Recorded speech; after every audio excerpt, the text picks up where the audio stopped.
Okay, let's start diving into the adjustment panel. And what I'd like to do with you is look at keyframe animations. Now, over in the adjustment panel, when you have a particular clip clicked on your timeline, you're able to see a variety of different tools that we'll be discussing throughout these lessons. For this lesson, let's look at position and size. You have your scale, your position, rotation, and towards the right of these, you have a clickable diamond, which is a keyframe. If I scrub my playhead towards a particular part that I'd like to zoom in, let's take the point of Tate kicking the bag. I can go ahead and hit a keyframe on the scale position, maybe move 1 or 2 clicks down, 1, 2, and I'll adjust the scale slightly in, and then I could move 1, 2 clicks further out and reposition the scale back to 316, I believe it was, and I should get this little bump effect. So scale in and scale out. And I'm going to apply this across each point that Tate hits the bag. I think this hook here could do with a zoom in and zoom out. So again, I'm going to hit my keyframe at 316, move down 2 positions, go ahead and increase the zoom. Again, move 2 positions down, and I'll decrease the zoom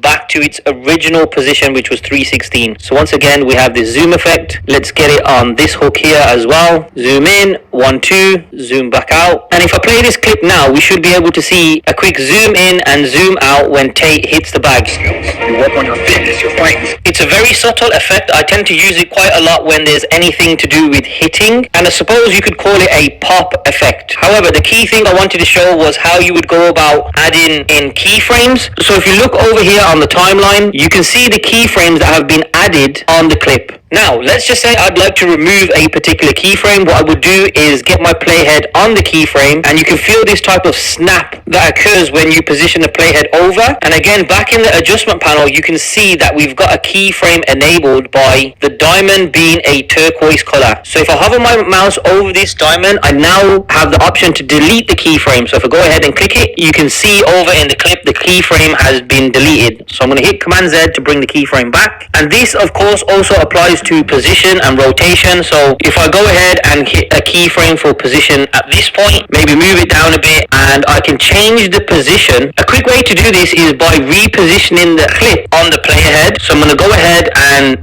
just drag this clip, and you can see over on the adjustment panel, a keyframe has been added, and I can confirm this again by the diamond that's appeared on the particular clip that we're playing around with. So if I go ahead and just scrub my playhead, you can see that the clip itself is moving into a different position. So let's play that from the top. You work on your fitness, your fighting skills. Very subtle. And like I always say in all the lessons and all the tutorials I give about effects and transitions, the subtler the effect and the transition, the better. So again, we can do a similar thing with the rotation. I'm going to go ahead and add a keyframe, move 1 or 2 frames down, and then I can change the position. And I can do this by clicking this small icon within this circle, holding down and dragging and moving around in any position that I want the clip to rotate in. This is a much more fast and smoother way than doing micro adjustments within the actual rotate box itself.